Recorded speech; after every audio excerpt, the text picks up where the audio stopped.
హిందూ సంప్రదాయంలో అక్షయ తృతీయకు ప్రత్యేక ప్రాముఖ్యత ఉంది. ఈ రోజున బంగారం లేదా వెండి కొనుగోలు చేయడం చాలా శుభప్రదమని చెబుతూ ఉన్నారు. దీపావళి, ధన్ త్రయోదశి వలె అక్షయ తృతీయ కూడా చాలా పవిత్రమైనదిగా పరిగణించబడుతుంది. ఈ ఏడాది అక్షయ తృతీయ మే 10వ తేదీన వస్తుంది. చాలా మంది లక్ష్మీదేవిని పూజిస్తూ పేదలకు అన్నదానం చేస్తూ ఉంటారు. అయితే అక్షయ తృతీయ రోజు బంగారం, వెండి కంటే ఈ వస్తువులు కొనడం మంచిది అని జ్యోతిష నిపుణులు అంటున్నారు. మే 10వ తేదీ 10:54 వరకు రోహిణి నక్షత్రం ఉంది. మీరు మీ ఇంటికి కావాల్సిన వస్తువులు కొనుగోలు చేయాలి అనుకుంటే రోహిణి నక్షత్రంలో వెళ్ళండి. జ్యోతిష శాస్త్రంలో ఈ సమయం శుభప్రదము అని జ్యోతిష నిపుణులు అంటున్నారు.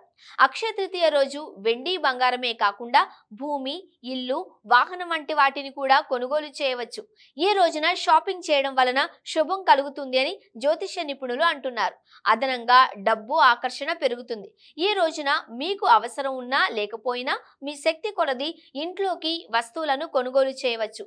ఇలా చేస్తే లక్ష్మీదేవి అనుగ్రహం లభిస్తుంది. పేదలకు భోజనం పెట్టడం కూడా చాలా మంచిది.